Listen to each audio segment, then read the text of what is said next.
Making English easy for everyone. Speak English with Jay and May.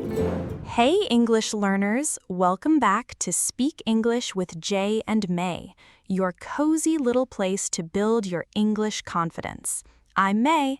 Hello, May, and hello, everyone. I'm Jay. How are you today, May? I'm doing really well, Jay. Actually, I was just looking out the window this morning and I thought, wow, the word look is everywhere in our lives. Wait, just the word look, like L-O-O-K, that simple word? Yes, that one tiny word. And here's the thing. Most learners think look just means to use your eyes. But Jay, it does so much more than that. Oh, wow, really? Like what? Like, you can look after someone, you can look forward to something, you can even tell someone they look like a celebrity. It's everywhere. Okay, now I'm curious. I feel like I've been missing so much. You have no idea. Today, we're diving into 13, yes, 13 surprising ways to use the word look in everyday life. And trust me, by the end of this episode, you're going to sound so much more natural. 13 uses. That's a lot. I love it. Okay, May, before we start, should we remind our listeners about something? Oh yes, real quick. If this podcast helps you feel more confident in English, please subscribe, hit that like button, turn on notifications, and share this with a friend who's learning English too. It really means the world to us. Okay, Jay, let's go. Let's do it. So, May, use number 1. What's the first surprising use of look? All right, use number 1. Look to get someone's attention. Super simple. You just say, look, and it makes people stop and listen. Oh, like when a teacher says, "Look, class, this is important." Exactly. Or imagine your friend is not listening to you and you say, look, I need to tell you something serious. It's like pressing a pause button on the conversation. Oh, that's so useful. It's not rude, right? It just means, hey, pay attention. Right, it depends on your tone. Said calmly, it's just a signal. Said angrily, well, then maybe you're in trouble. Okay, noted. What's use number 2? Use number 2, look like. This one is so fun. Look like means someone or something resembles another person or thing. You mean like, you look like a movie star. Yes, or that cloud looks like a rabbit. It's about appearance or similarity. You use it to compare. Ooh, okay. So I can say, this food looks like something my grandma used to make. Perfect sentence, Jay. See, you're already using it naturally. That's exactly right. I didn't even think about it. Okay, number 3? Use number 3, look like for weather or situations. Wait, here's the interesting part. Look like isn't just for people. You can say, it looks like rain. You're not seeing actual rain yet. You're just guessing from the dark clouds. Oh, so it's like a prediction, like it looks like we're going to be late. Yes, you're reading the situation and making a smart guess. Native speakers use this all the time. It looks like the meeting got canceled. It looks like she's upset. Whoa, that's such a natural thing to say. I feel like I hear this in movies all the time and never noticed. Yes, that's the magic of today's episode. You've been hearing it, you just didn't know what it was doing. Okay, use number 4. Keep going, May. Use number 4, look into. This means to investigate or find out more about something, like, I'll look into it. You mean like a detective? I'll look into this mystery. Kind of, yes, but also very everyday. Your boss says, there's a problem with the report, and you say, I'll look into it. It means I will research it. I will check on it. Oh, so it's professional too, like at work, at school? Everywhere. Even parents use it. Mom, can I go to the party? And mom says, I'll look into it, which usually means maybe no. Oh no, the parent version of we'll see. Okay, use number 5. What is it? Use number 5, look after. This is such a warm, caring phrase. It means to take care of someone or something. Like babysitting. Can you look after my little sister? Yes, or she looks after her elderly parents. Or even with things. Can you look after my bag while I go to the bathroom? Oh, that's so common. I never realized look after meant taking care. I thought you had to literally look after something, like look behind it. Oh, Jay, no, it's not about your eyes at all. It's about responsibility. You're responsible for that person or thing. English is wild. Okay, number 6. Use number 6 is look forward to. Oh, this is one of my absolute favorites. It means you're excited about something in the future. Like, I look forward to the weekend? Yes, or I'm really looking forward to seeing you. The feeling is like you're standing now, but your heart is already jumping to that future moment. That's such a beautiful way to put it. Your heart is already jumping to the future. I love that. And this one is also very professional. In emails, you often write, I look forward to hearing from you. It's polite and it's warm. Oh wow, I've read that in emails and never thought about what it really meant. This is where things get really interesting. Look can be professional and emotional at the same time. Exactly. The word look has layers, Jay. So many layers. Okay, layer number 7. What's next? Use number 7 is look up. 2 meanings. First, to physically look upward, look up at the stars. But the second meaning is super practical. It means to search for information. You mean like look up a word in the dictionary? Yes, or let me look it up on my phone. We say this every single day. I don't know the answer. Let me look it up. Oh my goodness, I say this all the time and never realized it was a special use of look. That's so cool. Right? And there's even a third meaning. When things look up, it means the situation is getting better, like things are finally looking up for him. Wait, 3 meanings for look up? That's a lot. I told you, look is a very busy word. Okay, use number 8. I'm ready. Use number 8, look out.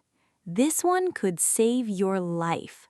Literally, look out means danger is coming. Watch out. Be careful. Oh, like if someone is about to walk into a glass door? Look out! Exactly. You shout it as a warning. Or you can say it calmer. Look out for cars when you cross the street. That means be careful and aware. So look out can be urgent or just a gentle reminder. Perfect summary, Jay. Urgent version, loud and fast. Look out. Gentle version, hey, look out for slippery floors, okay? Got it. Okay, we're at use 9. What do you have for us? Use number 9, look down on someone. Ooh, this one has a social meaning. It means to think you are better than someone else, to disrespect them. You mean like a snobbish person, someone who acts superior. Exactly. She looks down on people who didn't go to university. It's not a nice thing to do, but it's a very real expression people use. And the opposite? Is there an opposite? Great question.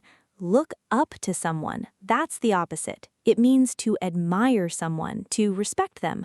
I really look up to my older sister. Oh, so look up to is good and look down on is bad. That's easy to remember because of the directions. Up is positive, down is negative. You just made a perfect memory trick, Jay.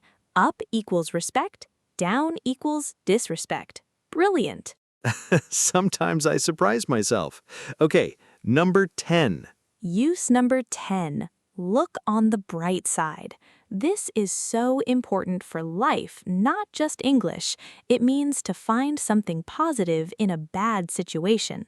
Like, if I fail a test, someone might say, "Look on the bright side, now you know what to study." Yes, it's encouragement, it's optimism. I lost my job.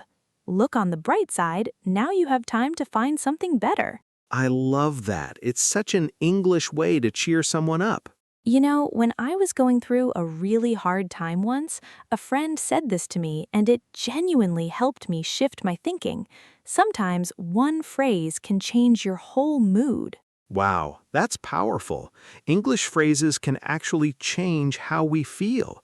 Okay, use number 11. Use number 11. Look over. This means to quickly check or review something. Can you look over my essay before I send it? You mean like proofreading, checking for mistakes. Exactly. Or before a presentation, your colleague says, just look over these slides real quick. It's a fast, casual review. Not super deep, just a check. Oh, I do this all the time, but I always said check over. Are they the same? Very similar. Look over and check over are almost the same in meaning, but look over sounds a little more natural and casual in conversation. Good to know. Okay, two more. Number 12. Use number 12. Look to. This means to depend on someone or to turn to them for help or guidance. She always looks to her mentor when she has problems. You mean like seeking advice? Going to someone you trust? Exactly. The team looks to their coach for direction. Or even bigger, people look to leaders in times of crisis. Oh, that's so meaningful. It's about trust, right? You look to someone because you trust them. Beautifully said. And it can be about yourself, too. I look to the future with hope. You're turning your attention and energy toward the future. Oh, wow. So it's not always about a person. It can be about a direction or a feeling. Exactly. Look is flexible. It moves. It bends. It fits so many situations. Okay, May, last one. Number 13. Make it a good one. Oh, I saved something special for last. Use number 13. Have a look or take a look. These phrases mean, please see this, check this out. You mean like, have a look at this photo I took? Yes, or take a look at this deal, it's amazing. It's an invitation. You're inviting someone to see something with you. It sounds so friendly and casual. Have a look sounds much warmer than just see this. Right. See this can feel like a command, but have a look feels like sharing. Like, come here, friend, let me show you something cool. Oh, that's such a good point. The same information, but totally different feeling. English really is about more than just words. It's about the energy behind them. Now you sound like an English teacher, Jay. I've been learning from the best. Okay, mate, can we do a quick recap? 13 uses is a lot to remember. Absolutely. Let's run through them fast. Ready, everyone? First, look to get attention. Second, look like for appearance and comparison. Third, look like for predictions and situations. Fourth, look into to investigate something. Fifth, look after to take care of someone. Sixth, look forward to for excitement about the future. Seventh, look up to search for information or when things get better. Eighth, look out as a warning. Ninth, look down on to disrespect, and the opposite, look up to admire. 10th, look on the bright side to stay positive. 11th, look over to quickly review. 12th, look to depend on or turn toward. And 13th, have a look or take a look as a friendly invitation to see something. You did that perfectly, Jay. Honestly, if our listeners can use just 5 of these today, their English will sound so much more natural. Right. And the cool thing is, these aren't fancy words. They're not complicated. It's just look, a word everyone already knows but used in smarter, richer ways. That's exactly it. You don't always need bigger words. You need to use simple words better. That's real fluency. Wow, May, that might be the best thing you've ever said on this podcast. I'll take that. Okay, everyone, before we go, I want you to imagine something. Picture yourself tomorrow morning. You wake up, you look out the window, and it looks like it's going to be a beautiful day. You text a friend, "Have a look at this sunrise." And your friend replies, "I look forward to seeing you later." That's 4 uses of look in one ordinary morning. Whoa, that's actually mind-blowing when you put it that way. See? This is why I love English. It's hiding in plain sight, everywhere around you, all the time. May, this episode was so good. I feel like I understand look on a completely different level now. And our listeners do too, I hope. Okay, everyone, here's our question for you today. Which use of look surprised you the most? Was it look down on, look on the bright side, or maybe something else? Tell us in the comments. We read every single one and we love hearing from you. And remember, every day you practice, you grow. Even a tiny bit of English every day adds up to something amazing over time. Look forward to tomorrow's episode, everyone. See what I did there? Oh, Jay, perfect. Okay, English learners, thank you so much for spending this time with us today. Keep practicing, keep listening, and we'll see you tomorrow. Bye. Bye, everyone. Keep looking on the bright side and keep learning. See you tomorrow.